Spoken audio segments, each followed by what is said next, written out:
Hey folks, what's going on? Rink Rats, how are you? Welcome. Season 6, Episode 3. Are you ready to go? The Hawks hashtag, they're ready to go. It's opening night, folks, and we're here.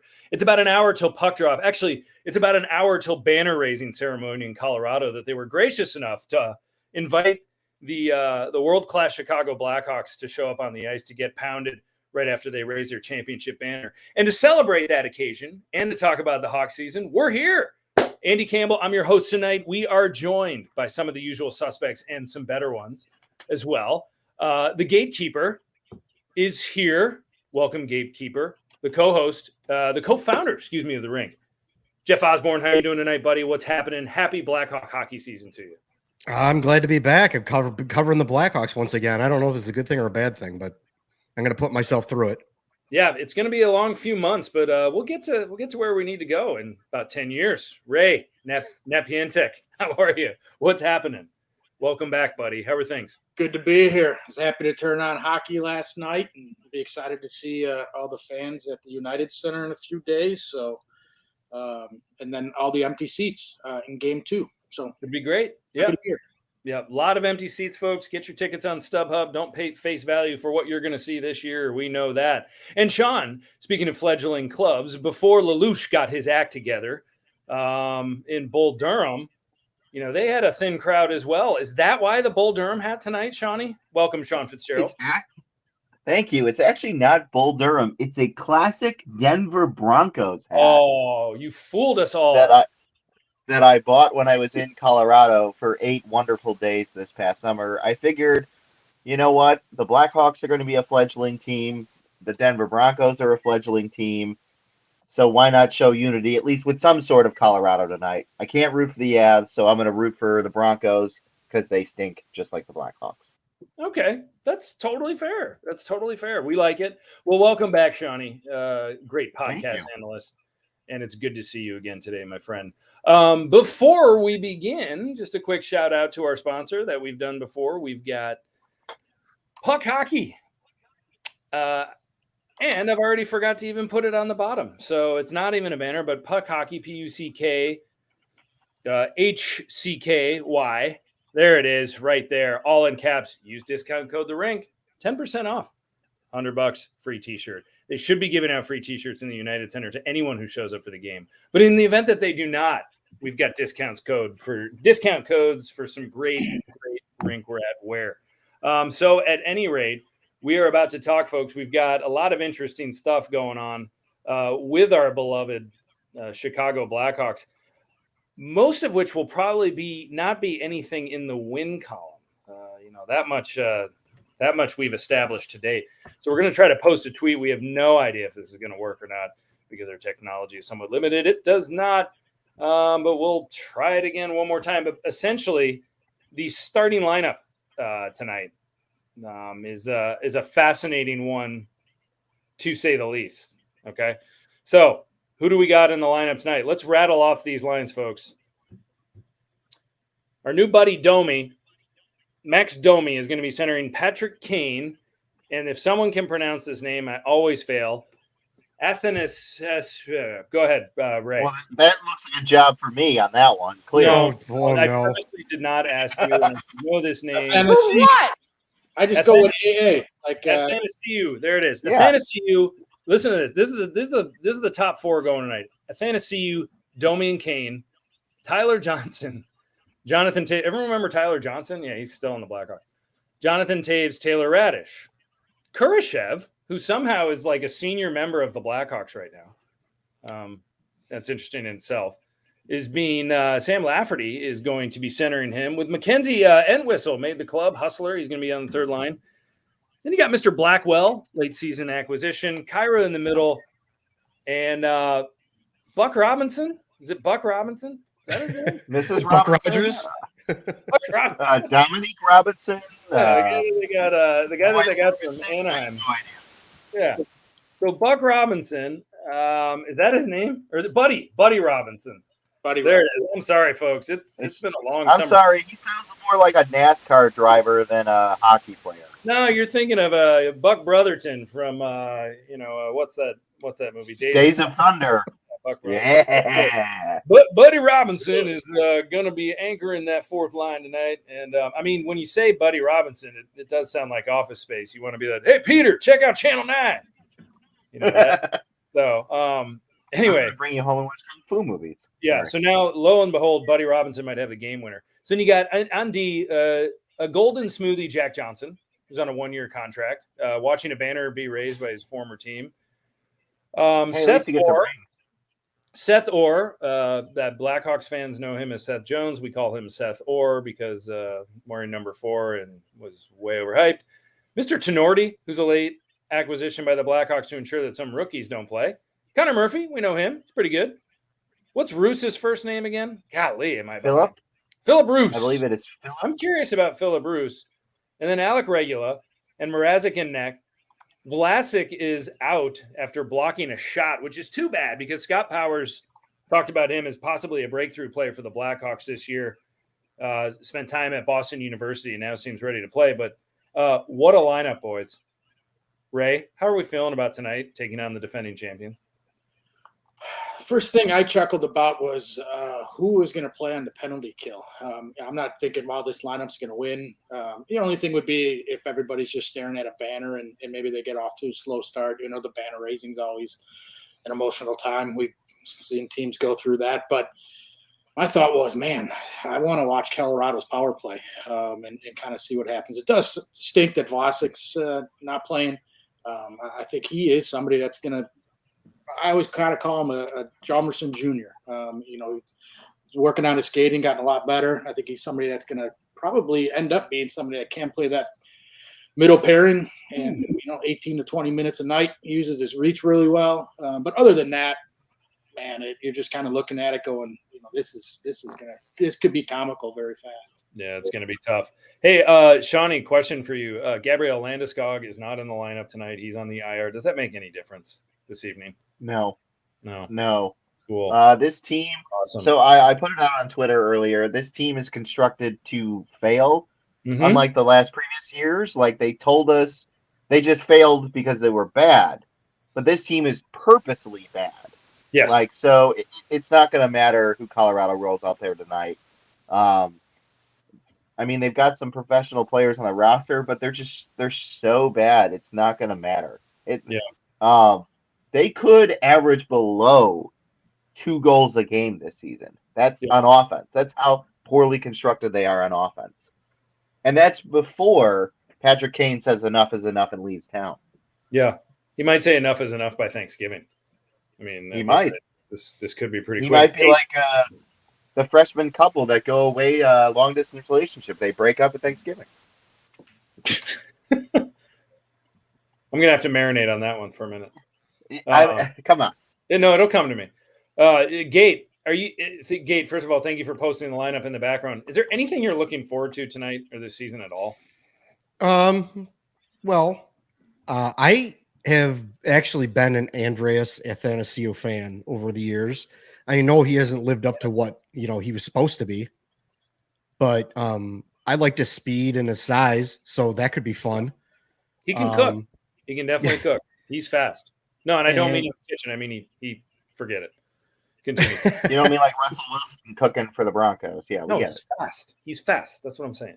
I know. It'll be interesting to see what they do with this lineup because it's like even when they went young, like what was it last year or the year before, when they were like, "Oh, we're going to go all young," you didn't see much there, and they had a stretch where they were okay, but they weren't all that good. And this is going to be a bunch of old guys that aren't that good. Kane may want to leave sooner than later. We've talked about that. Taves, he's going to be angry. He's going to be a malcontent for a while, I think. He's already angry. I know.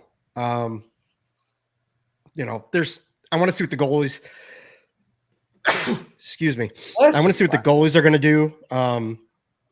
Mrazek. Sorry, Ray. Didn't mean to get that on you. Stalock, I'm not a big Stalock guy, but he is what he is. Yeah. I would like to see Soderblom maybe get a little bit more time this year. I think he looks like he might be a pretty decent goalie. So it wouldn't hurt to see a little bit of the goalie stuff. But, we're not expecting I'm not expecting anything. If something good happens, then so be it. But I'm not expecting it for sure, and neither should the fans. No, I mean, I think that's fair and that's accurate. I mean, and I do think Anastasiou, one more time, Andreas Athanasiou. Andreas Athanasiou. Yeah. Andreas. Just call him double A. No, Athanasiou. I got to make sure I do this. So anyway, Athanasiou is very fast. Domi is fine playing with Kane. I think the whole idea, as we've talked about before, is we want these two guys to put up as many points as possible with Patrick Kane. There's a reason they're all on the same line together.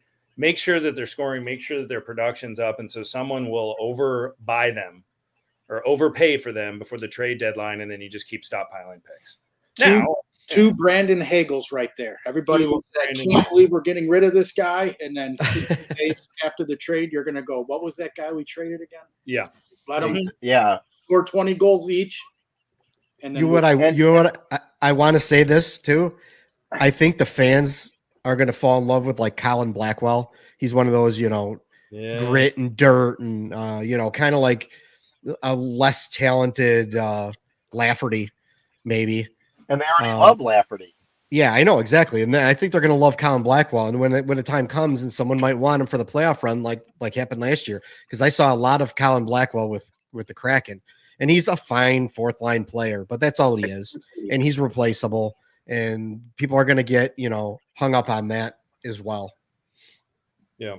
Well, and let's give some credit to Kyle Davidson, who traded.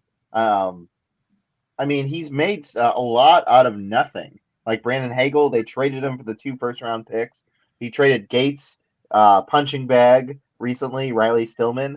So when Double A and Domi become these guys we have to re-sign, like Dylan Strome, and he flips them at the deadline, it's going to be good work by Davidson. Yeah, I don't, I tweeted about this the other day. I don't know how Kyle Davidson did a salary swap with Riley Stillman to Vancouver for Jason Dickinson and a second-round pick. I mean, like we talked about, that's way too easy. That's way too easy of a decision. So I want to give Kyle Davidson full credit, but it's like I don't know if he negotiated that, if that was what was offered. Obviously, you can't walk away from that. But, kudos to Davidson for continuing to second-round picks can go a long way.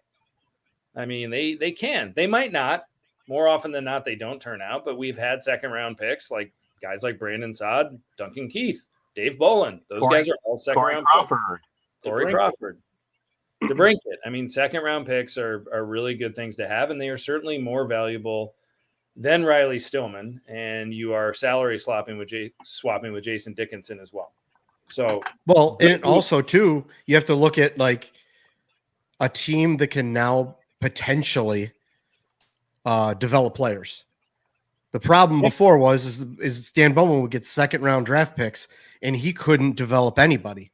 And so if the guy wasn't a home run, wasn't a steal that everybody else missed also, then they weren't going to turn out to be anything because he wasn't able to develop anybody. Anyone in the second round that you get, unless, like I said, like it's a Brandon Saad that everybody kind of missed once over and then picked him up in the second round, unless he's one of those guys that goes directly basically to the NHL, Stan Bowman could not develop anybody. So second round pick didn't mean anything. Now it looks like they're going to invest a little bit in developing young players. They're on the right track with all these other players. So them getting a second round draft pick right now could be very valuable now that the organization has made that kind of change. Yeah. Yeah. So Gabe, to piggyback off that too, the preseason, Colton Dock is a second round pick, and he looked pretty good in the preseason. I know it's early. I'm not anointing him anything. He's still got to develop a ton, but Colton Dock was a second round pick, and he looks promising. So, well, I think the good thing is just don't pick Nolan Allen. Nolan Allen? Yeah, he was in the first round. Yeah. All right, so there's the line. And that's even worse. Yeah. You see it here on paper in front of you, and it'll be boy, it's going to look a lot worse in product than it is on paper right now. That's for sure. The Hawks are really, really going to struggle. But what you don't see in there, and which we do want to touch base on, are a lot of the prospects and a lot of the picks and some of the players that the Blackhawks in the future should be excited about. And for right reason, folks, they're not going to rush these people. Okay, I think a lot of people, and myself somewhat included, when Lucas Reichel was sent back down to Rockford, a lot of people had him tabbed as starting the season in Chicago, or maybe this was his year to finally be on the roster or crack the roster. Ray, what are your thoughts on that? On just all of them heading down, or just Lucas Reichel? Lucas Reichel first. I'd love to hear your thoughts. I think it's a smart move. He could play 18 to 22 minutes a night on the power play, the penalty kill. He could play in the offensive zone, the defensive zone. He can suck on one night and he can score a hat trick the next night, and nobody's going to know. Nobody's going to care. He's got to get bigger, stronger. Noticeable that he did that, I think, in this offseason, but there's just so much to learn. And he's doing it against the second tier guys, right? He's not making mistakes against guys that are just absolutely going to burn you. Yeah. Is he going to be a top 6 forward? Yeah, I would be shocked if that didn't happen. It would be disappointing if that didn't happen. But he could just play in every situation, every single night, not have to worry about it. He doesn't have to look up at the score and be like, man, we're down 5-1 again. He's playing against his type of players. And just the thinking of the game, the reaction of the game, it's so much easier at the AHL level than it is at the NHL level for a 20-year-old trying to figure it out. It's night and day. I would agree. And I think another point about this is that Patrick Kane is going to be playing with the two guys that you're hoping are going to be rental players. All right. He's going to be playing with A2 and he's going to be playing with Domi. And then after that, if you want Lucas Reichel to be a bona fide NHL player, there's no one really to put him with at the NHL level on the Blackhawks roster where he can actually develop and actually play in the offensive zone that much. Mm-hmm. And so to your point, you may as well, put him down in Rockford where he has those opportunities. Gate, you feeling similarly? You catching our Frisbee on this one? Yeah. There's something I saw today online, and it doesn't really have to do directly with the Blackhawks, but the kind of this Lucas Reichel situation is Shane Wright, who was the consensus overall #1 for much of the year, slid a little bit and the Kraken got him. He made the roster this year, but they're playing him on the 4th line. Like, I don't think that benefits him any. Playing, he's supposed to be a skilled player. He's supposed to be a two-way skilled player, kind of like a Patrice Bergeron guy. But I don't think it's going to, put him on that 4th line. I don't think that's going to benefit him any. And the same kind of with Lucas Reichel. Like, if he's not going to be in the top 6, if he's not like a shoo-in to make the team in the top 6, and right now he's not. He may have looked okay, but right now he's not. He's not ready to just be thrown in the lineup as, center, over Jonathan Taves or over Max Domi. He just doesn't. So you'd either have him on the 3rd line or the 4th line. And again, I don't think that benefits him. I think going down to Rockford where he could just, be the 1st line center, play the power play, play the penalty kill, play all over the place. You could put him on the point if you wanted to. Every situation, there's no pressure on him down there. He already had his big year last year. I mean, maybe there's a little bit of pressure to maybe kind of surpass that, but other than that, I think, just let him go down there and just let him be free. Let him, gain that confidence. Extra confidence always help. I think, you can let a guy marinate in the minors a year too long, but you bring a guy out of the minors a year too early, and you're talking, what the Blackhawks ultimately ended up with Kirby Dach, when they should have, putting him down in the minors for a year where he could gain more confidence. He had that great first year, but then once he got around the league and everybody saw what he was, he kind of disappeared and, was lost for like 3 years. You just kind of blew his development all up. Don't do that with Lucas Reichel. There's no reason to. Sure, it'd be nice to see him. If there's an injury, sure, bring him up for a game, whatever. But anointing him, in the starting lineup right from the beginning of the season, everyone's going to expect him to play the entire season. And if he gets sent down, then everyone's going to be up in arms, and it's just going to be a whole thing. Just put him down, leave him alone. Let him do his thing. Next year, we could start talking about maybe he could make the opening night roster, or the year after. I doubt he's going to be in the AHL again for a whole full year next year, but it wouldn't hurt him, to go down there and crush some people for a little while. So That's kind of my feelings on that. Well, no, I agree with you too. And I think the other thing to think about is the Hawks, this is a race to the bottom. The Chicago Blackhawks right now are trying to get, if not the 1 overall pick in the lottery, the top 3 picks, into the top 3 picks. And that's Connor Bedard, Adam Fantilli, and Matvei Michkov are the 3 that everyone is talking about who are going to be in the 2023 NHL entry draft and who are considered by many that they will be NHL ready right away. And some people are saying this is going to be one of the best drafts in the history of the league. Now, whether or not that pans out, who's to say? But if they end up with Bedard or one of those guys, that's who you put Reichel with eventually when it's time. But I agree. Shawnee, on other players assigned to Rockford, players waived, any big surprises, any notables, any great stand moments where you're like, yeah, well, that's more proof that another Stanbo mistake. Anything fun? Yeah, Nicholas Beaudin being sent down.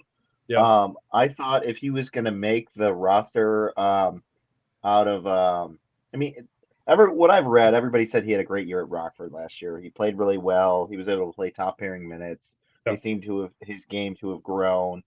He was a former first round pick, and when he was waived, I was like, okay, he can't make it on this team. Clearly, this is a Stanbo moment where you don't draft small defensemen, and you don't draft 2 consecutively in the same draft. So I think we're seeing what Kyle Davison thinks of Nicholas Beaudin, and I think Beaudin's probably not going to be a long-term fixture on this team. I read something similarly or earlier today too that said about switching back to Reichel that maybe playing with the Ice Hogs, he's playing with a better team. Like the Ice Hogs might be a better team, constructed wise, and then the actual Blackhawks in terms of their league. So I think that's something to look at a little bit. I'm also curious about goaltender going forward. As I know Arvid Soderblom's going to be the starter down in Rockford, hopefully, and he's going to be the guy, and hopefully he develops. Because otherwise, the Blackhawks system has nobody. The 2 guys in the NHL aren't going to be goalies with the team in 2 or 3 seasons. And I don't know, Jackson Stauber didn't really. Comesso will probably sign after this year in BU, but I think he'll probably end up in the AHL. But I think this will probably be his final year in college hockey. Right, and you think about it, college hockey. Right, and the last 2 BU goalies that came out with Spencer Knight and Jake Ottinger, and they took several years to develop in the AHL and the NHL before they became proven guys. So you're still going to need somebody to kind of share the load with Comesso going forward. Right. So that's why I'm hoping Soderblom is that guy, because Jackson Stauber doesn't look very good. In my opinion. He's the next Matt Tompkins. Nice. Oh, yes, my guy, Matt Tompkins. I think he's playing in Europe someplace. Got it. Well, while we're on the, I want to talk to our scout here. I got a couple questions for Ray. I looked at the trap, Ray. Wanted to mention that first, but second, there's one prospect that turned a lot of heads, and he had to go back. He had to go back to the Seattle Thunderbirds because Kevin Korchinski turned 18 years old in June, and they might have something. Ray, can you hear me? 10-4, over and out. Can you hear me? So they might have something here. They might, maybe. But Ray, give me some of your observations of what you thought of this kid. He made quite the buzz in training camp, that's for sure. Yeah, pleasantly surprised with the Korch. I know Chicago's going to love having the Korch around. Pleasantly surprised. I mean, I thought he didn't look out of place. I know sometimes you're playing against other teams that aren't fully loaded, but didn't look out of place. I thought his skating was phenomenal. He looked comfortable with the puck, which is. We've a lot of names here where it's that I get the puck and not very comfortable with it, and I just want it off my stick. He didn't look like that at all. I thought he looked calm. I thought, again, he didn't look out of place. He's only 18. He's got a lot of growing up to do and a lot of decision making to do, and playing a 82 game season at the NHL level is different than playing a couple preseason games. But man, you've got to be excited about them. They picked him early. They definitely, you could tell David's, definitely likes speed. That's something that you really see, I think, in his draft, which is good. And then, overall, to say, hey, the sky's the limit for that kid, I think it is. It's hard to say, hey, where are you going to be at? There's a lot that's going to happen in the next 2, 3, 4 years, when it comes to his development. But you're definitely pleasantly surprised. And when you saw like Ian Mitchell come up and you're like, man, it looks like he's trying to think the game and he's really, he didn't look like that. He looked like he was already one step ahead, and that's a good sign for an 18-year-old. Yeah. No, it's good. I think so. First of all, folks, Alex DeBrincat, fan favorite Alex DeBrincat, was traded this summer, hours before the 2022 NHL entry draft. And a lot of people thought that the Blackhawks sold him short, including myself, probably including everyone here. But what came... Can confirm.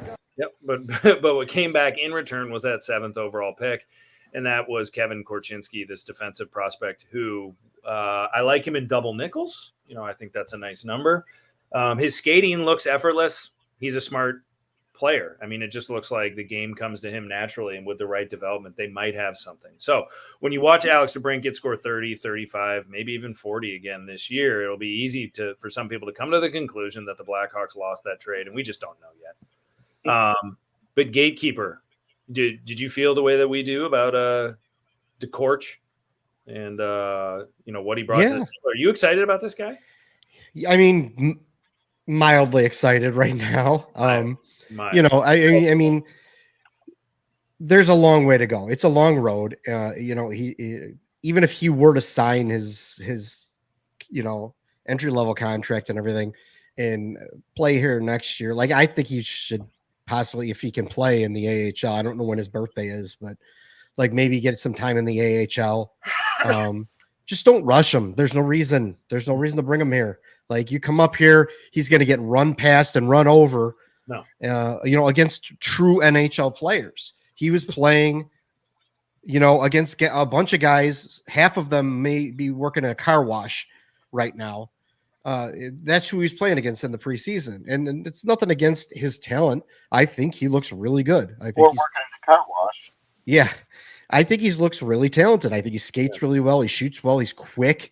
Like he looks better than any defenseman that Stan Bowman presented us in the last 5-6 years. That is so. Fair. That's not close, too. Right? Yeah. For sure. It's not even remotely close. Like when you could have had a Noah Dobson or something like that, But yeah, sure, he looks great, but there's a while to go. He's going to need to put some, meat on his bones a little bit, so that he can handle these big guys in the NHL. It's not going to be a bunch of kids in the WHL over on the West Coast that he's going to be skating around. There's a big jump. So if there's no reason you wouldn't want him to marinate. Look at even Bowen Byram and Cale Makar, like those guys didn't go right into the NHL. Makar went back to school, and Bowen Byram went back to school. Like Morris Sider, him too. They all did it. There's no reason to rush him. Like, why would you put him out here? I don't get why anyone in the world would want him out here exposed to what's going to happen this year. It's going to be ugly. It's going to be frustrating, and he's going to be like, "What is going on?" Yeah, and I don't think there's no debating that. I didn't see a huge freak out session in Twitter, people saying, "Oh my gosh, why did they send him back?" But you know what? When it's going to happen when they go like 2-8 in their first 10 games, right. It's going to be like, "Oh, we should get the Korchinski back here to help everybody out because he's better than anybody that's out there right now." And that's when you keep going 2-28. Maybe make it 2-38. Bring Mitchell back up to 2-38. Yeah, that'd be broken wrist and all. Just put the cast on him and let it go out. Yeah, this might be the biggest tank job since Super Mario was drafted in the summer of 1984 when the Penguins went out there and won 10 games in that season, 10 or 11 games, and I think they had a red hot goalie that they sent down to the minors after he won 3 games. So we got to get this guy out of here. I forgot. It's like Buffalo when they were trying to. They were trying to get McDavid, and that blew up in their face. Yeah, That was a serious tank job. That was one of the most egregious ones in recent They memory. ended up with Eichel, right? They got Eichel that year. Yeah, and how did that turn out? I don't know. I think he's Viva Las Vegas. There you go. Exactly. Shawnee, Korchinski aside, were there any other prospects that during training camp you were wowed by, impressed by, kind of said, all right, maybe we'll see? So everybody was pretty hot the trot on Samuel Savoy. He seemed to be Samuel. And if he turns into that, like he wants to be the Andrew Shaw type player, if he turns into that type player, that's useful. They need guys. They need everybody down, up and down. They don't have anything. Depth players, middle six guys. Like you're starting at 0. So anything you can get from the draft that can help winning team, you win when you're ready to win. You have those players. Like the fact that if Savoy turns into an Andrew Shaw type player, the Blackhawks then don't have to go out and pay for an Andrew Shaw type player, which helps them address holes otherwise. Which was the biggest failing of Stan Bowman. He couldn't address he couldn't fill in holes. Yeah. Hey now. Now Frankie Nazar,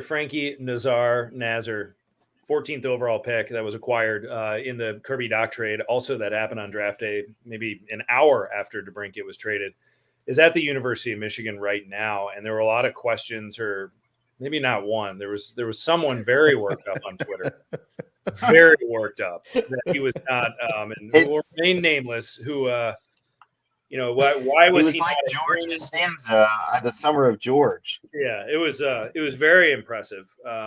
Our good friend, content editor and director Eric is very good at engaging in these Twitter conversations. Some of us are not. I tend to walk away from it. But at any rate, folks, if you're worked up about why Frank Nazar was not at training camp, it's because he is not signed with the Chicago Blackhawks.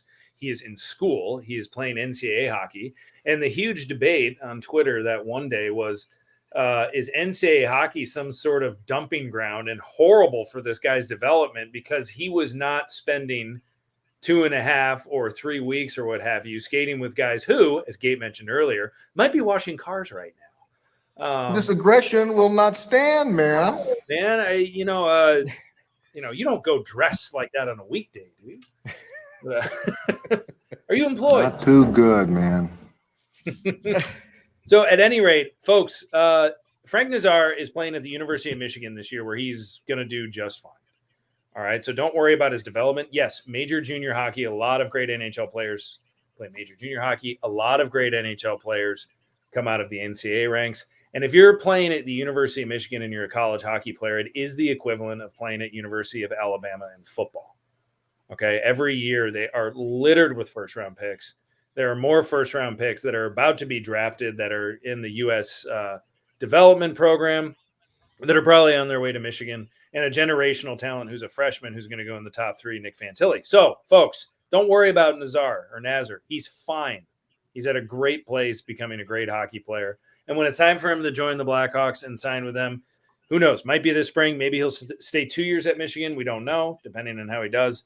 But he's in good shape. You're being very on, dude. Yeah. So, all you Twitter folks that have read that major juniors is the only way to go, it certainly can be a great one, but it's not. Just ask our buddy Jonathan Taves, who Duncan Keith, I believe, has something to say about that. Yeah, well, he kind of left Michigan State pretty quickly, but he played there 2 seasons. It's in 2022. That's all nonsense. It's rubbish. Arguments. Yeah. Twitter, but we got people that can do that. But if it was 1971, I'd be all for it. But it's not 1971, so I mean it's just silliness. I mean, he's going to be just as good of a hockey player if he were to go to Owen Sound, if he were to fly over to Australia and play for an Australian junior team, or if he goes to Michigan. He needs to develop no matter where he goes. It doesn't matter, and he's in the best spot in college hockey. I mean, it's all nonsense. Yeah. So don't worry about him, folks. Now, Hawk fans out there, this is going to be a painful year. It's going to be tough to watch. The games will not be enjoyable. They'll often be lopsided. What's the difference between the previous 3 years? That's true. Well, previous 5 years. Yeah. This year is. I'm sorry. I think when a team actually broadcasts that there's a rebuild going on, there's something about it that actually feels different.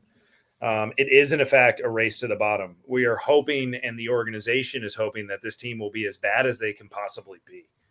And this is the first time that they've actually come out and said that and named that. This time last year, Jeremy Colleton was still the head coach of the Blackhawks. I'm sorry, I'm trying not to laugh. But that's true. Wow. Maybe that's why Vancouver gave up a second rounder for what's his name? Because Colleton's in Vancouver now. They Riley felt Stillman. bad. Yeah, it could be. He was like, "We need to get Riley Stillman. I need him in the AHL. I need him." I thought you meant they felt bad. Oh, just kidding. They felt bad. So anyway, race to the bottom. So what? I guess 2 weeks down the road, 4 weeks down the road, 6 weeks down the road, Gate. What are we looking forward to exactly? Like what is going to keep our interest level? Do we have any jersey raising ceremonies or anything like that going on? Because that's about the only thing. That's about all we're going to have to look forward to at the beginning of the season. Is the the retirement, the much maligned retirement of Marian Hossa's jersey number. Yep. That's pretty much going to be the highlight. Yeah, where certain Twitter experts didn't know that he was a NHL Hall of Famer. How do you not know that? I'm sorry. If you call yourself any sort of Blackhawks fan, you know he's in the NHL Hall of Fame. Yeah, I'd say that's accurate. And they'll probably do the final laps and the one more lap or whatever. What do they call that thing? One more lap. One last shift or whatever. One last shift or whatever. And hopefully they'll bring out some real big names. Like I'm hoping for like a Jim Dowd or Sergei Krivo-Krazov. Yeah, Krivo night. I would like Hanno Toivonen night. Personally. Hanno Toivonen night. Yeah, I love Hanno Toivonen. That'd be a big one. Maybe they could bring out the whole ABC line for one more skate around. Yeah, that'd be. You're dating yourself there, Andy. I know it's bad. So Scott Darling is doing pre and post with our guy Colby Cohen. I will have to say, good for him. Yep. Because he's a good dude, and he's a good dude, and if you didn't read that article, he's been doing stand-up comedy too. Yeah, and he's a funny dude. He seems relatable. He's from the area. Like it's perfect to give him something. He just retired. He had a rough go at it. In the final years of his career. Let him come back here and enjoy, covering the team that he loved and he played very well for like 3 years. So I'm pretty happy. I'm happy for the dude. Yeah, it's awesome. Yeah, and it'll be, aside from Colby Cohen, it'll be a good pre and post game show. Yeah. I like Kaylee a lot. Yeah, Kaylee's awesome. She is really amazing. I love her. She's so confident and she knows what she's talking about. And like she's not searching for anything. It just comes out naturally. I like her a lot. Yeah. So here's how this works, folks. We're talking about a race to the bottom. Everyone wants the Blackhawks to be as bad as they possibly can be. And why? Because if they are in the cellar or close to the cellar, that enhances their chances in the NHL draft lottery. I don't know how the math exactly works, but it gives them more chance to get an extra ping pong ball to play with or something like that. To possibly Whoa. Yeah. Okay. Hey, phrasing. You made that weird. Okay, I did not. You made that weird. That was your suggestive behavior. So at any rate, the worse they are, the better their chances are to have the number one overall pick. Do you think this system? Now I got a weird question.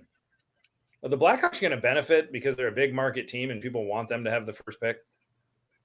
Yes. Right? Yes. Pulled out just like when they pulled out the cold one. What was that? 19 whatever. Michael, was it the Jordan era or whoever? Yeah. To pull out the cold one. Yeah, I can't imagine. Oh, when the Bulls got Derrick Rose and had like whatever it was, less than 0% chance to get the pick or something. Right. Yeah. Pull out the cold one. Or when Ewing went to the Knicks.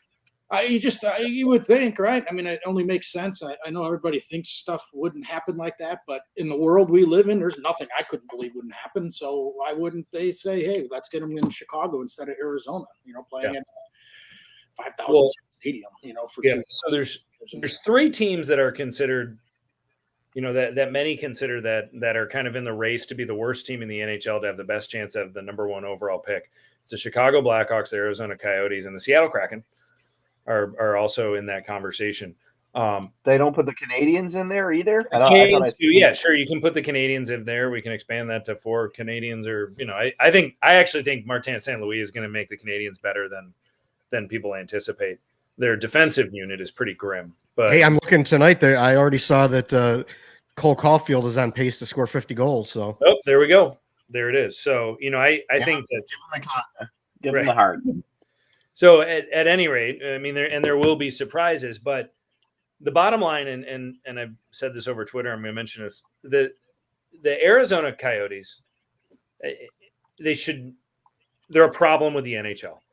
All right, they should not be in Arizona anymore. They are hemorrhaging money through collective bargaining agreements. Other owners are subsidizing them, which also in effect brings the salary cap down. Okay, and for the next 2 years, or 3 years is it actually? For the next 3 years, they are going to be playing while they're trying to figure out a deal to stay in Arizona so they can continue to play there. They're going to be playing at ASU in a 5,000-person arena.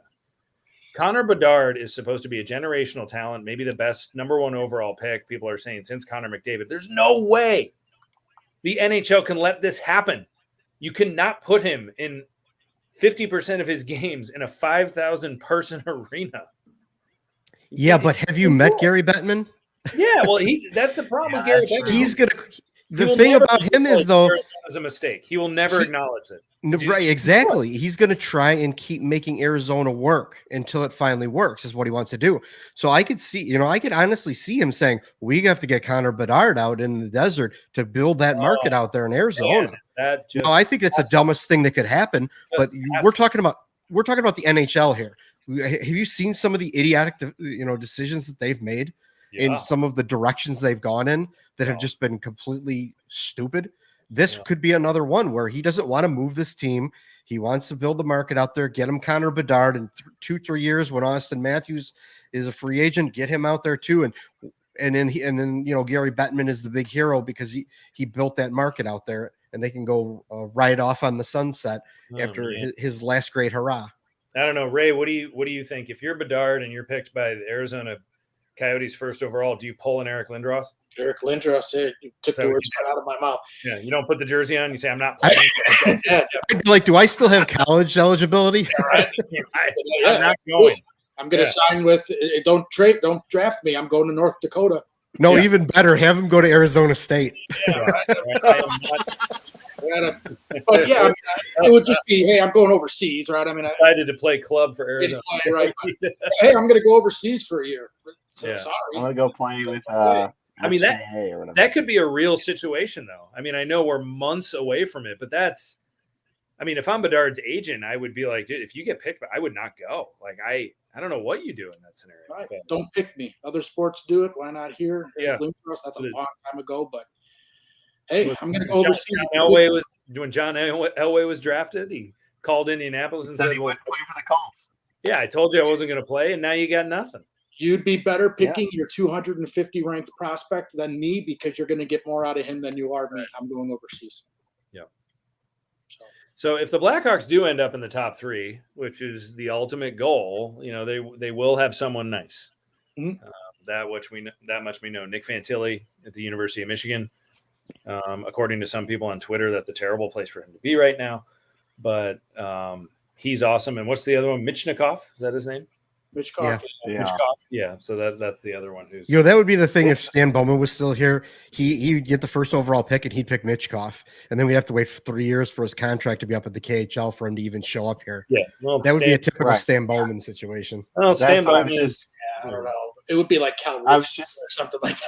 But I don't even want to go there. But Fantilli was so good he's just so good. He's got size. You couldn't. Yeah, I was thinking. If I were the Hawks, yes, I want the generational talent. You think it's a guy that is going to be there for 15 years and be your captain eventually and lead you to the promised land. But man, Fantilli would. That's a nice secondary prize up too. Yeah. And even Mitchkov eventually looks like he's going to be a really good player. It's just the thing is there's going to be a hang up with him because he's got contract in the KHL. So Right. he's not going to be able to come over here for 2 to 3 years, I believe. So he's going to be like, 21 years old by the time he can come. He's even eligible to come over to the U.S. to play. So you're going Him and Max Sholinoff will come over together. You hear that, Scotty? Scotty Powers, you hear that? Yeah. Yeah, always on the watch for that guy. So, well, Yeah, fortunately, I do, I do have some faith with Kyle Davidson and making this pick, and it might be easy for him, fortunately. And Stan Bowman is, I don't know, somewhere in this world right now, screwing up his own cup of coffee, and best of luck to him on that. He's telling you hot coffee's iced coffee, right? And he's telling everybody, "I love my coffee." Yeah. It might be screwed up, but I love my coffee. And the problem is, he loves his coffee. He's holding that cup of coffee, and it's fucking tea in there. in the University of Notre Dame monk. Yeah. So obviously, just one more thing, and we can just beat this to death. And the banner ceremony and the Hawks are starting in about 10 minutes or so. So we're gonna shove off. The game's gonna start in an hour. Yeah, the game will start in an hour. They'll raise a banner. It'll start in an hour. But obviously, the Patrick Kane watch is on. We do this all the time. We're going to do it again. One prediction. Where's he going? Gate. You can say one team. Well, I mean, the obvious one is going to be the Rangers. Yeah. Okay, so Gate has the Rangers. No one else can pick the Rangers then. That's that. So Gate wins. I went to Gate first. Sean, I'll go to you second because I know you're going to choose Buffalo, and then we can move on quickly to Ray. Okay, I was going to say the New Jersey Devils, but sure. All right, that's pretty good. Why is that? Wow. They're on the cusp of being all right. They have some cap space, and they have one of the Hughes boys there. And I think they need a big splash, especially with everybody else in that area. The Rangers and the Islanders, they're falling way behind. So I think the Devils would be a perfect place for them. And they have Palat there too. He doesn't like it. I would love to pick. I would love to get some of their prospects back. I think the Devils have a bunch of guys that you'd be interested in. Yeah, it would be nice. Yeah. Boy, if Tampa doesn't put 7 guys on long-term injury reserve and then trade for King, man, I mean, I know everybody kept saying the Oilers, but I mean, they need somebody that can keep the puck out of the net. I would go, like, if LA were to get hot, they've got some guys that they can get rid of. If maybe the Ducks were to get hot, they got some guys that they can get rid of. But I mean, I would have to go with the Kings then if I had to pick a team. Ooh, I like it. What about Calgary? There's another one. Yeah, I mean, that's a good one. Didn't they just resign? They just signed a couple of the guys that they just acquired, though. Yeah, but their team's going to change a little bit. They're not going to score as many goals as they did last year, but they're going to be a good, tough team. And Sutter, 3-2 league, he calls it. They might need another player out there. They can score. Yeah. They could get him that third goal. They could put him over the edge a little bit. For some reason, I feel it's going to be the Pacific Division. There's going to be that team that I think like 1 through 5 in that conference, in that division. I mean, you're kind of like, man, who's going to take it? Everybody wants the Oilers to be good. They're going to just be okay. When it comes to the grand scheme of things, the Flames, the Canucks, the Kraken are going to be at the bottom. The Sharks are going to be at the bottom. I think if the Kings get hot, I can see them maybe saying, hey, let's try and make a run at this. So that's why I pick them. They're going to surprise everybody and then 107 points, and he's going to be skating around. Interesting. And Vegas doesn't have the capital that the Hawks would want. No. Because Vegas doesn't care about anything, and they'll trade everybody and anybody for anything. So I mean, that is the perfect attitude in Vegas. So yeah, true. So I'm gonna go with a wild card team here, and it might shock a lot of you, but Columbus. No, my pick is the Chicago Blackhawks. He's gonna stay, he's gonna re-sign, and he's gonna retire a Blackhawk. Not out of the realm of possibility. Just saying. Well, as long as it's 8-year, $80 million, I mean, that's fine. No, I actually, if he says, KD, I want to stay here, I want to see this through, I want to be a Blackhawk for the rest of my life, which who knows what Patrick Kane is thinking right now. No, but listen, don't even. I know. No, is he crazy to do that? Absolutely. Has he? Go for half a season and just be like, listen, all that return that we're getting, you're going to be playing with. Yeah, and then come back. That's what I'm saying. Yeah. I could see that. Now that would be awesome. Come back. That's fine. That would be solid gold. Go. I don't people are so sour on Kane. He could still absolutely take over hockey games. When you see rankings, they like to put younger kids. If you had to put Kane on the ice and said, go win a hockey game, he could absolutely do that for you. Now, yeah, absolutely. Now the question, if Patrick Kane is traded to a team, now there's a team that'll probably say, yeah, we want this to get done, but considering what we're going to be giving up, it's dependent on extending him. Mm-hmm. But that's up to him. Right. Now, does that get discussed before a trade clause is waived or no movement clause is waived? Or how does that whole operation work? Or he would have to go to they would have to go to his agent and approach him and all that stuff. Yeah, so it'd have to be a handshake agreement, or what bring him back at $6 million a year, sure, but get the assets for him. Yeah, that that would be trade him and re-sign him would be ridiculously awesome. I'd sign up for that right now. It would be brilliant. Yeah. Well, and on top of that too, like we've all heard probably from several different beat writers and people close to the team that he cares about Blackhawks records. He wants to break all the Blackhawks records, and he could go take a shot at a cup this year and be like, well, I took my one last shot at another cup. And then if he wants to come back next year on a 5-year, $25 million deal total, $5 million a year to go easy on the Blackhawks, $5 million on the cap, which is, cuts his salary in half. Okay, fine. So be it. You know what? I could swallow that. I'd be fine with that. Could you imagine him making 3.5, 4.5 less than Jones?